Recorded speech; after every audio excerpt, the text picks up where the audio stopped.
Так,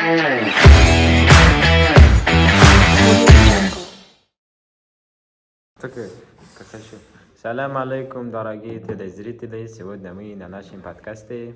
Қазақша айту керек қой. айта бер. Саламатсыз, құрметті көрермендер. Кім қарайды мынаны, брат? Жоқ, қарайды ғой, енді саябай бәрі сабақты общий қояды ғой. Ну ладно, тогда. Құрметті көрермендер, бүгін біз Еду Толк подкастындамыз. Бүгін мен кімсің сен? Қонағым, группаласым, досым, жан досым Өмірбеков келеді. Бастайық. Ал бүгін біздің тақырыбымыз АКТ және АКТ-ны бізде сабақта қолдану. Бастап жіберсеңіз, АКТ деген не? Қалайша қолданамыз? Мен есімім Өмірбек, осы Алидің группасын. АКТ бұл жалпы толық атауы не дей? Ақпараттық коммуникациялық технологиялар деген сөзді білдіреді. Жалпы бұл дегеніміз енді атауы АКТ ғой.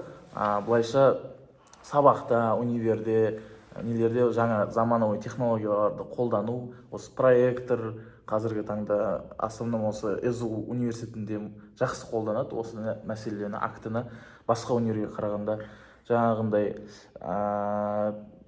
интернет, интерактивті тақталар, планшеттер, балалардың тек қанандай тақтадағы лекцияны жазып отырмай, бұлай компьютерде бәрін есепті шығарып, және де апай ағалардың просто сөйлеген сөздерін ғана емес, андай презентацияларды көріп, солармен визуализация арқылы сабақ түсінуге жақсы нәрсе ғой бұл АКТ деген өзі. Сол кезде сұрағым не айтты? Жайтам. Сонда АКТ кәдімгі дәстүрлі оқытуға қарағанда тиімдірек болып саналады деп ойлайсыз? Негізі тиімдірек қой. Мысалы, біз онда неліктен барлығы оны жамандай ма? Жоқ, жамандайды емес. Неліктен оның бәрі қолдана кетпейді? Әлі де көріп отырмыз ғой, мұғалімдер. Бірақ білмеймін, енді өздері андай дәстүрлі форматқа үйреніп қалған деген сияқты ғой. Бізде де бір-екі мұғалімдер болды ғой, келіп лекция жаздырып қойған. Бірақ енді көп универлер, әлі мектептер, даже жалпы орта мектептер әлі сол немен жүреді ғой. Жаңашырлыққа қарсы тұрады. Дайын емес әлі өзгеріске. Дайын емес өзгеріске. Ол үшін жаңағындай компьютерді жақсы тілін білу керек деген сияқты ғой. Бірақ жаңағы дәстүрлі неден гөрі тиімдірек қой. Мысалы, интерактивті тақтаға кәдімгі картаны шығарып қоясың, андай шайқастарды көрсетеді деген сияқты. Өзіміздің сфераны айтайын да, тарихта. Одан бөлек не бар? Көп қой, тиімді жағы бар ғой, дәстүрлі жақтан. Жаңағындай визуализация бар да, презентацияға суреттер қойып, ол универдегі студенттер түгілі, мектептегі оқушылар барлығы сол нәрсеге қызығады. Мынандай сұрақ бар. Сонда АКТ-ны қолданып, және дәстүрлі жолмен, екі жолмен жаңағы екі топ оқушыларды оқытсақ, қалай ойлайсыз, кімде тезірек бір өзгеріс болады, жақсы жағынан жаңағы материалды тиімді үйренеді? Бұндай жоқ еді сценарийде. Сценарий жоқ еді, айтысыңшы. Давай. Енді көртісі, шынайы подкаст. Короче, дәстүрлімен жаңа АКТ-ны пайдаланған оқушылардың қайсысы жақсы деп жатсың ба?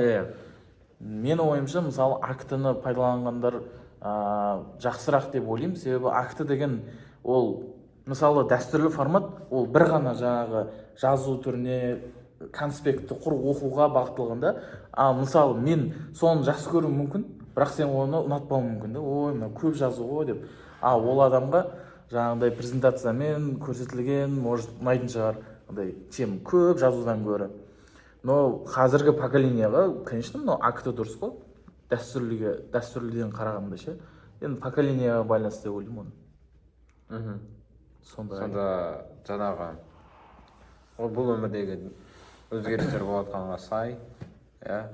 Соғы заман дамыған сайын. Заман қиын болды ғой. Қиын болды. Қазір таксовканы қатты етіп таппайсың. Педагогика ауыстық қой сол үшін. Соғы.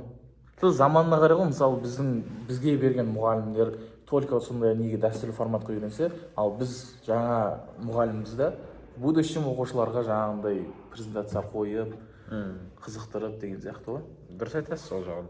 Бірақ сіз қалай ойлайсыз, қай этапта АКТ көбінесе ине бастады? Этапта ма? АКТ негізі неде басталды ғой? Пандемия болды, коронавирус. Жаңағы 2019-ба, 20-ма, 20-да келді, мартта келді деп айтты әйтеуір. 19-да емес па? Иә, 19-да. Сол кезде келді, барлығы шулап кәдімгідей ше, WhatsApp-та отырып, барлығы қайтадан неге WhatsApp-қа көшіп, Zoom дейді ма? Суета болды ғой, Бізде Zoom-да болмады ғой, біз тек WhatsApp-тың чатта. Иә, сол WhatsApp-та звондамайсың ғой, смайлик жібересің, бүйтіп қолын көтерсің, ұйқыға кетесің ғой, қайтадан ұйықтай саласың. Жаңағы 2 отличница болатын, солар ғана сабақ оқиды. До конца сабақ өтсін деп. Сол неден коронавирустың несінен басталды, апайлар уже жаңағындай Zoom не екенін үйреніп, андай ноутбуктар алып ше, апайлар кәдімгідей дайындалып кейін қайтадан карантинде ма 11-ші класста ашылды. Апайлар өзін матрицада сезін келген ғой. Сол кәдімгідей всегда отырады. Еще анау не пайда болды ғой, күнделік кезет деген. Одан алдын ауыр журналдар жүреді. Қазір күнделік кезет бірдей так болады. Енді я сол бастамасы сол екен ғой, значит деп айтқан ғой. Бір жағынан дұрыс ғой, бәрі цифровизация дейді ғой. Иә, анау қазір қағазбен жүрсең, вообще қиын ғой. Не үшін керек ол жалпы? Қағазбастылық па? Устаревший система ғой менің ойымша. Сол енді ол андай архивте жататын нәрселер да.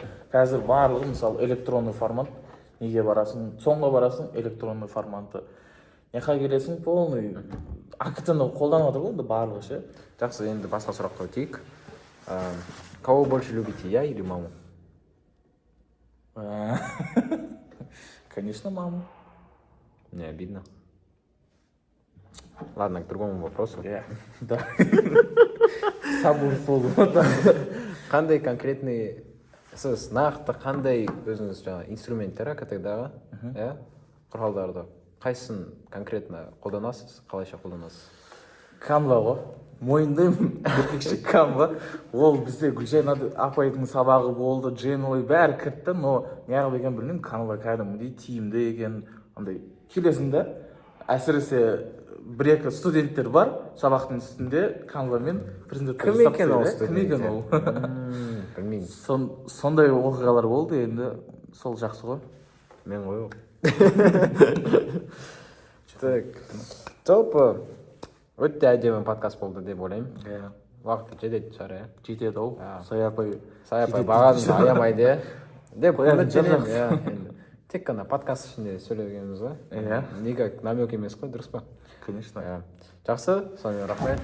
Жақсы, әлі онда. Давайте кантинге барайық. Иә. Сау болыңыздар. Сау болыңыздар.